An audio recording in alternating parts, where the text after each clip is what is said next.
எவருமே பிரமாணத்தை நித்தபடி கைங்கரியம் பண்ணி ஆச்சாரியத்துவம் பண்ணதுன்றது ரொம்ப ரொம்ப ரொம்ப ரொம்ப துர்லபம்.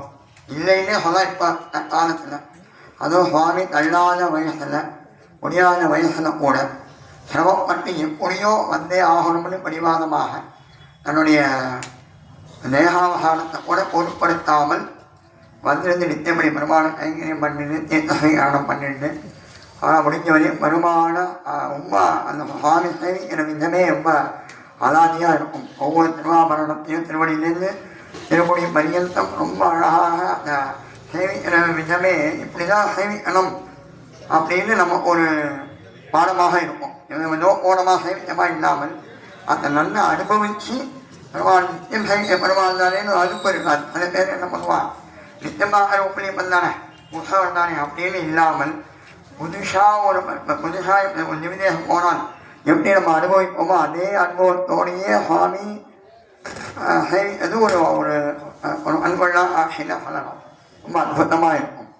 இன்னொரு விஷயம், எந்த சுவாமி எந்த ஆச்சாரியன் இப்போ இருக்கக்கூடிய ஆச்சாரிய புருஷால் யாருக்கும் இல்லாத ஒரு தனித்தன்மை அசாதாரணமான ஒரு ஒரு குணம் என்ன அப்படின்னா, இப்போ சுவாமி சர்வஜத்தை சொல்லுவான், வேறு யாருக்கும் கிடையாது.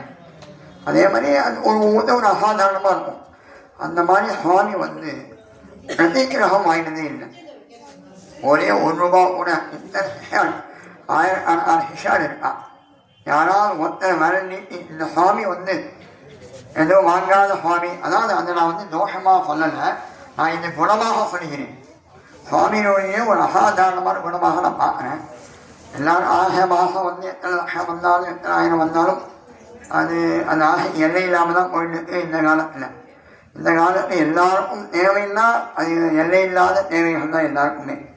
இருந்தாலும் சுவாமி இது போதும்னு சுமார் 1 வருஷம் 2 வருஷம் இல்லை, அடியன் பார்க்கலாண்டே பத்திக்கிராமம் வாங்காமல் ஒரு வஸ்திரம் கூட வாங்கிக்காமல் இதெல்லாம் தானம் அத்தியனம் அத்தியாபனம் யஜனம் யாஜனம் தானம் பத்திக்கிரம் சொல்லி 6 விதமான லட்சணங்கள் பிராமணனுக்கு சொல்லியிருக்கு.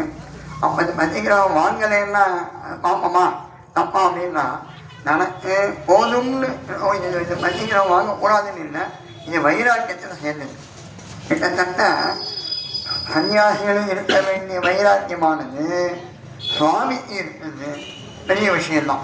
என்ன கிரகஸ்தனாக இருந்து வைராக்கியத்தோடு இருக்கிறது அப்படிங்கிற பொறுத்தவரைக்கும் ரொம்ப பெரிய சமாச்சாரமாகவும் பார்க்குறேன். அது உண்மையும் கூட. ஒரு செகண்ட் தமாஷா எனக்கு ஞாபகம் வருது. அது சொல்கிறேன், நீ சொல்கிறிய ஸ்ரீபுஷ்ணாண்ட வந்துருந்தார் இங்கே ஒரு தரம். அவர் ரொம்ப ரொம்ப சகஜமாக பேசிட்டு இருப்பார், தமாஷா பேசிகிட்டு இருப்பார். அதாவது ஒரு தடவை வரைச்சி ஏதோ எல்லோரும் இருந்தார்.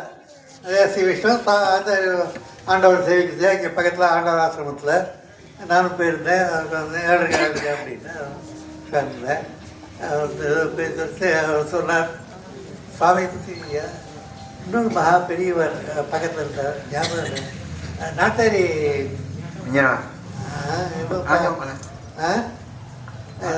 நாட்டாரி இவர் எடிட்டர் நாட்டாரி ராஜகோபாலன் அவரும் பக்கத்தில் இருந்தார். நாட்டாரி ராஜகோபாலன் சொல்லிட்டார், சுவாமி பிரபாவம் கைகீழ் பண்ணியிருக்கார். அது வீராடி ஸ்தோத்திரம் பண்ணி நாட்டாரி ராஜகோபாலன் பேசினார். எப்படி கேட்டுட்டு இருந்தார் நாட்டாரி ராஜகோபாலன் என்னை பற்றி ஸ்ரீகிருஷ்ணன் சொன்னாங்க, எனக்கு தெரியாதா, நீ தான் சொல்கிறமா அவரை பற்றி, எனக்கு சுவாமியை பற்றி எனக்கு தெரியாதா அப்படின்னு சொல்லிட்டு என்ன எடுத்து என்ன பிரயோஜனம். ஆனால் இவர் சுவாமி உண்மையான வைதிகர் இல்லை, பிராமணர் இல்லை அப்படின்னார் ஸ்ரீகிருஷ்ணாந்தவர். நான் ஏதோ தமாஷ் பண்ணலான்னு தெரியும்.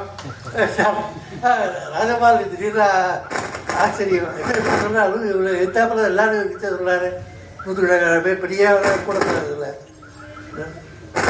இன்னும் இருந்து என்ன பிரயோஜனம். சுவாமி நீ சொல்ல சோத்திரம் பண்ணிடு இந்த சுவாமியை. இந்த சுவாமி உண்மையான வைதிகர் இல்லை, பிராமணர் இல்லை, நான் அடித்து சொல்கிறேன் இல்லை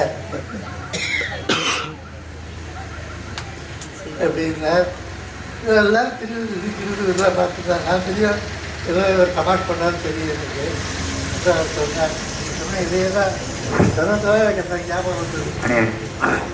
ஷடங்கம்னு பேர், சங்கர்மான்னு பேர். சங்கர்மான்னு 6 கர்மாக்கள். விஜயவாசர் சொன்னார், கண்ணன் சொன்னார். அந்த அந்த மாதிரி அந்த அத்தியனம், அத்தியாபகம், ஏதனம், யாதனம், வந்து தானம் பிரதிகிரகம், தானம் பிரதிகிரகம், தானம் பிரதிகிரகம் இப்படின்னு இருக்கு. அதாவது எதனம், அத்தியனம், அத்தியாபனம். அதாவது மற்றவாளுக்கு வேதத்தை வந்து வேதமாக திவ்யமாக சொல்கிறது வந்து தான் கற்றுக்கிறது முதல்ல, அப்புறம் மற்றவாளுக்கு கற்றுக் கொடுக்கிறது. அது மாதிரி யஜனம், யாஜனம். அதாவது யாகம் பண்ணுறது மற்றவாளுக்கு வந்து இதாக இருந்து பிரஸ்பதியாக இருந்து யாகம் பண்ணி வைக்கிறது. ஆனால் இப்போ எங்களுக்கு மாதிரி இருக்கிறவளுக்கெல்லாம் வந்து யஜனம் யாஜனம் எதுனாக்க பாஷிகாரர் சொல்லியிருக்கார். இந்த யாகம் பண்ணுற வந்து மற்றவாள் பண்ணட்டும் ஆனால் சொல்லலை, ஆனால் எல்லாருக்கும் பண்ண முடியாது. அதனால் யஜனம்னா என்னன்னாக்க பெருமாளுக்கு தினம் திருவாராதனம் பண்ணுறதே யஜனம் அப்படின்னு கிளியராக சொல்லியிருக்கார். நிச்சயத்தில் சொல்கிறார். யாக பூமிம் கத்வா அப்படிங்கிறார். கோயிலாழ்வார்த்த போகிறது திருவாரணம் பண்ணுறதுக்காக 6ஆம் கோயிலாழ்வார்த்த போகிறத பாஷிகாரர் நிச்சயத்தில் யாக பூமிம் கத்வா, யாக பூமிக்கு போய், யாக பூமி எது? கோவிலாழ்வார் தான் யாக பூமி அந்த இடம். அதனால் யஜனம் யாஜனம்ங்கிறது வந்து எங்களை மாதிரி யாகம் பண்ண முடியாதவர்களுக்கு பெருமாளுக்கு தினம் திருவாராதனம் பண்ணுறது தான் யாகம் பண்ணுறது. யாஜனம்னா மற்ற தேவயஜ்யத்தில் தேவயஜ்யம் இருக்கின்றன. தேவயஜ்யம் பஞ்சமகாயஜத்தில் தேவயஜ்யம் இருக்கின்றன.